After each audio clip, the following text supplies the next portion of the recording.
E a gente recebe agora o advogado, jurista, doutor Valber Agra, para a gente conversar. Vamos seguir falando das manifestações. Agora vamos falar um pouquinho mais do organizador, né? Do Silas Malafaia. Doutor Valber, bom dia. Bem-vindo mais uma vez.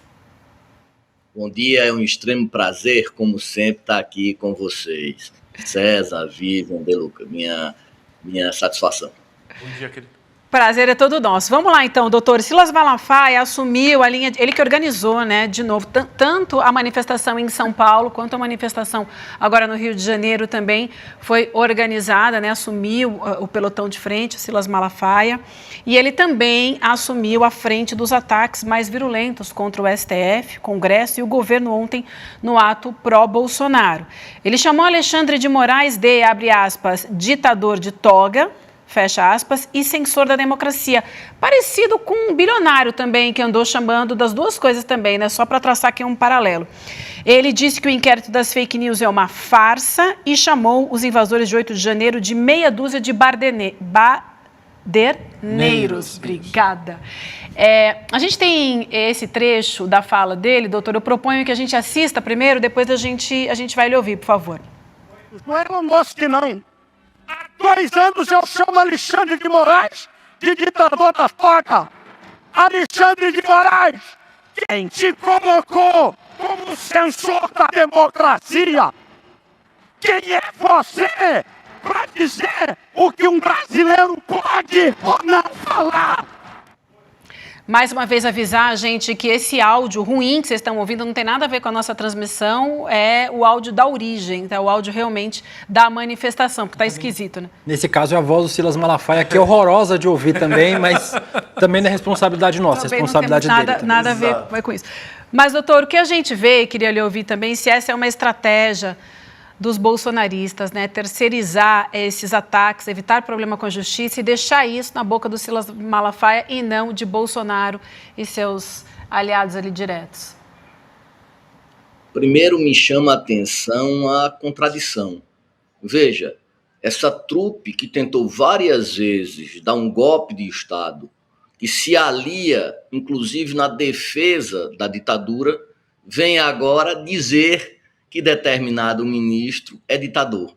Então, esse campo, ele não defende a democracia, ele não defende valores democráticos, inclusive com provas jurídicas, e não são 1, 2 ou 3, são provas extremadas. Houve no Brasil uma tentativa de golpe de Estado, uma tentativa de quartelada, que por diversos motivos não chegou ao fim. Então, essa é a primeira questão que eu gostaria de abordar. Segunda questão, a narrativa feita pelo pastor Silas Malafaia, ela não descamba para um ataque, pelo menos no que nós vimos, um ataque que possa ser enquadrado como calúnia, injúria e difamação. Aí ainda está dentro do seu direito constitucional, que todos os democratas, seja de esquerda ou de direita, devem defender, da liberdade de expressão. Só que o direito de liberdade de expressão está muito claro, não somos nós que estamos dizendo isso, a Europa já discutiu isso, os Estados Unidos também já discutiram isso. O direito de liberdade de expressão não é absoluto. As garantias constitucionais não podem servir de escudo para afrontar essa democracia. Então, o que o Elon Musk está tentando fazer é intervir no nosso discurso democrático para, através de uma liberdade democrática, sepultar princípios democráticos. Essa é a grande questão. E um terceiro aspecto que eu gostaria de abordar, nós já estamos no mês de maio. E aquela manifestação, a manifestação de ontem, teve claros posicionamentos políticos da eleição, inclusive tentando impulsionar determinadas candidaturas. E aí, como foi um feito que tem interferência eleitoral, do processo eleitoral de outubro, cabe-se entrar com a medida cautelar para dizer quem financiou isso. Onde é que esse dinheiro foi ensejado? Isso é de forma cristalina. Como é que o senhor Silas Malafaia faz essa multiplicação de dinheiro ou esse caixa 2 do dinheiro? E como teve efeito eleitoral, isso deve ser, obviamente, cristalizado. Eu acho que essas 3 ponderações iniciais podem começar a nossa conversa, Vivian. Teve mais um ponto aqui, acho que o César quer perguntar, mas eu vou só trazer aqui também, porque teve outro trecho em que sobrou para o presidente do Senado também, o Pacheco, ele chamou o Pacheco de frouxo, omisso e covarde. E a gente fica pensando, né, por que ele fala assim, como se não pudesse ser punido, chama bastante a nossa atenção também, essa tranquilidade, em que ele vai lá, fala o que ele quer, como se ele estivesse acima da lei. A gente vai olhar ou eu comento? Eu quero, Vivian, eu quero dar um recado para o Malafaia antes de perguntar para o doutor Agra aqui, e isso é responsabilidade minha, não é responsabilidade do ICL, tá? Malafaia, você é um canalha, você não é uma liderança espiritual, você não é um líder religioso, você é um canalha, você é um aproveitador barato, um charlatão que vive da ignorância do povo brasileiro. Você explora a fé do povo brasileiro, tá? Esse é meu recado para o Malafaia. Isso dito, eu gostaria de saber do doutor Agra o seguinte, o Malafaia, doutor, ele vem sistematicamente, ele disse isso, ou seja, essa não é a minha opinião, ele disse isso. Eu estou fazendo tudo isso porque eu sou uma liderança religiosa e é muito mais difícil imputar qualquer tipo de responsabilidade jurídica quando você tem uma liderança religiosa, considerando o estado de coisas que a gente tem determinado hoje no Brasil. Isso não oferece um risco para o nosso ordenamento jurídico? Isso não oferece um risco para a forma como o país está constituído, considerando que hoje você já tem uma figura como o próprio Malafaia que se sinta livre a ponto de dizer eu vou fazer tudo o que eu quiser porque basicamente eu estou respaldado pelo dogma religioso. Gostaria que o senhor, enquanto jurista, avaliasse isso, por favor. Olha, eu fico muito satisfeito que as forças progressistas passem a ver o direito como um microcosmo de poder. Durante muito tempo nós negligenciamos tudo isso. Agora, esse microcosmo de poder, ele não pode, seja para que lado for, suprimir garantias constitucionais.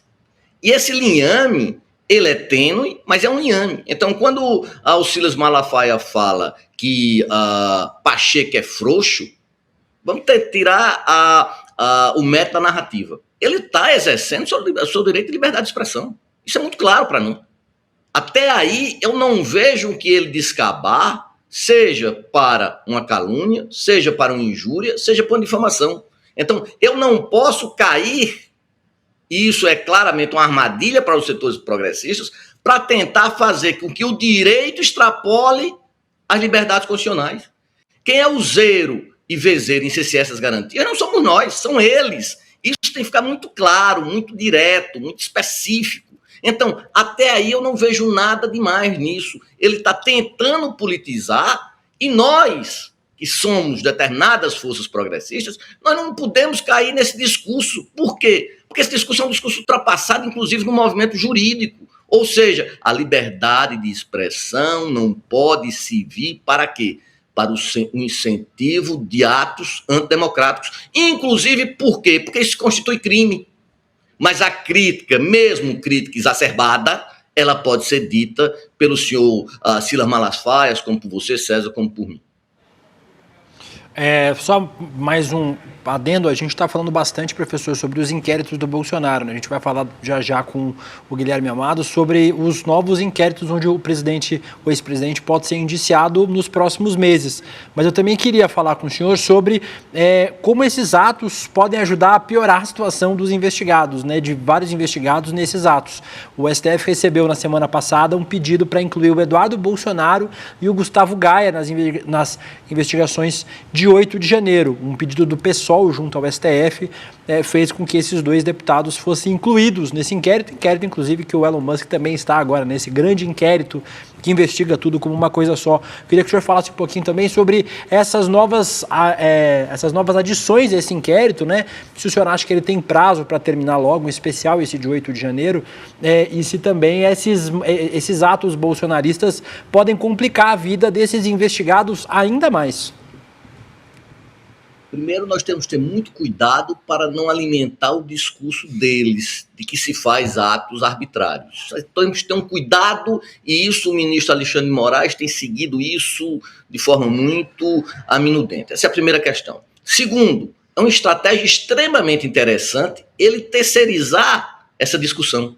Por quê? Ao terceirizar essa discussão, e Malafaia se presta a esse papel de forma muito clara, ele não pode ser imputado de atos atentatórios ao processo, de tentar tumultuar os atos processuais. Então, essa estratégia da parte do Bolsonaro é extremamente inteligente, é extremamente eficaz.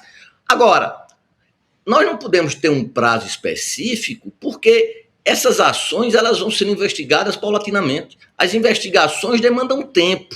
E nós não podemos, volto a dizer, incorrer em riscos de sermos taxados de autoritários, de sermos taxados de ditadores. De ditadores autoritários são eles que tentaram evadir a nossa democracia. Então, a partir desse processo, que tem vários caminhos, só que esses caminhos vão se entrecruzando. Veja a questão da minuta de golpe. Foi desmentida a exaustão. Hoje, ele não tem mais essa narrativa. Ela existiu, ela foi feita e nós sabemos até por quem foi feita. Então, eu acho que o cuidado no caminhar desses inquéritos é justamente para não dar margem a qualquer tipo de crítica. Quando os atos são feitos, foram apenas baderneiros que fizeram. Não foram baderneiros, não. Nós não podemos tomar uma única fotografia. Nós temos que tomar várias fotografias e ver como essas fotografias se enlaçam. E elas se enlaçam em quê? Numa tentativa despudorosa de golpe de Estado.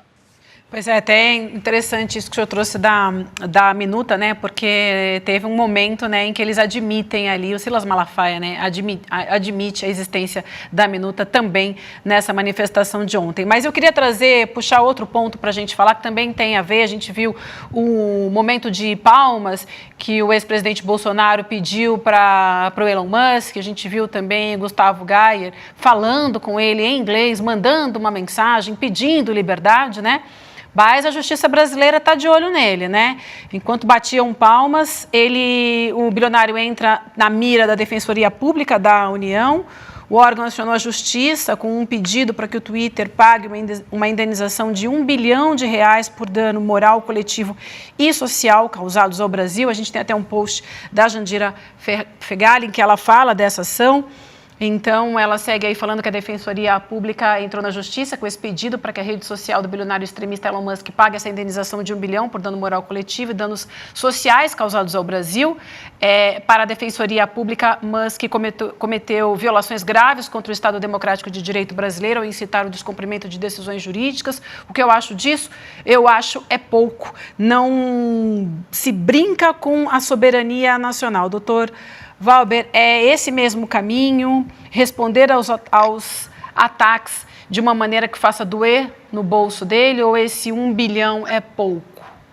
Ou não se trata de dinheiro, na verdade, de cifras, né? Não se trata de cifra.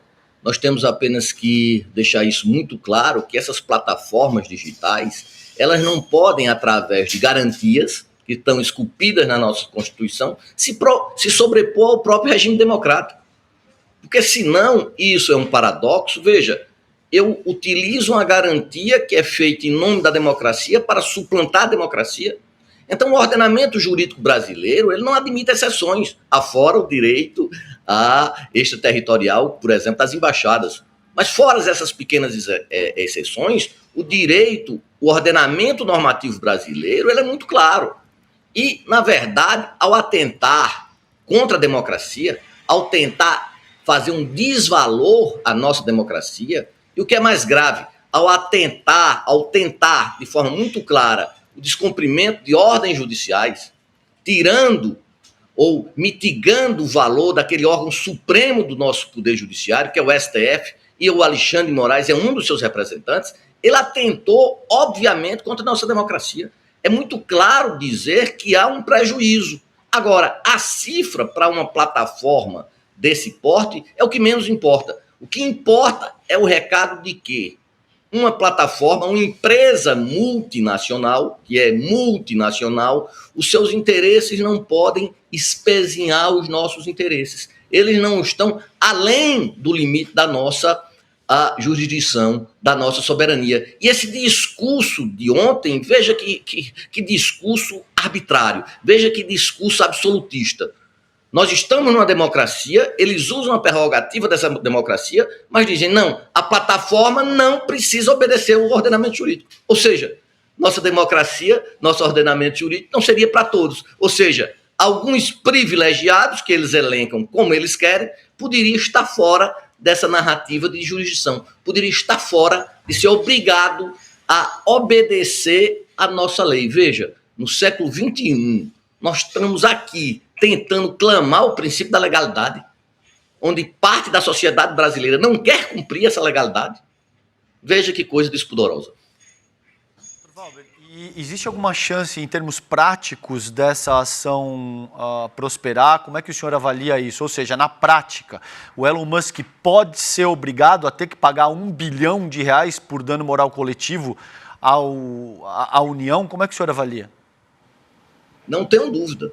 Obviamente, ele não mora no Brasil, mas a sua empresa tem negócios no Brasil. Ou seja, nós sabemos de onde essa condenação, o dinheiro pode sair de suas empresas, de seus negócios ao Brasil. Então, eu acho essa ação de uma sagacidade extrema. O Ministério Público e a Defensoria da União estão de parabéns, que eu acho que o ordenamento jurídico faz-se valer quando ele é obedecido. E ele é obedecido como? Quando essa sanção, quando essa reprimenda, quando esse castigo ostenta uma eficácia. E nesse caso, felizmente, eu acho que é um caminho perfeito para dizer nosso ordenamento jurídico também vale para as plataformas e também para os hunos que querem quebrar a nossa democracia. Muito bem, doutor Agra, super obrigada, sempre um prazer recebê-lo. O nosso chat adora quando o senhor dá essa passada por aqui, nos ajuda a entender todo esse debate com esse viés jurídico que é super importante. E tem mais por vir, então a gente vai se reencontrar em breve por aqui. Então, obrigada e uma boa semana. Prazer é todo meu, um abraço e uma semana bastante alvissareira para todos e todas.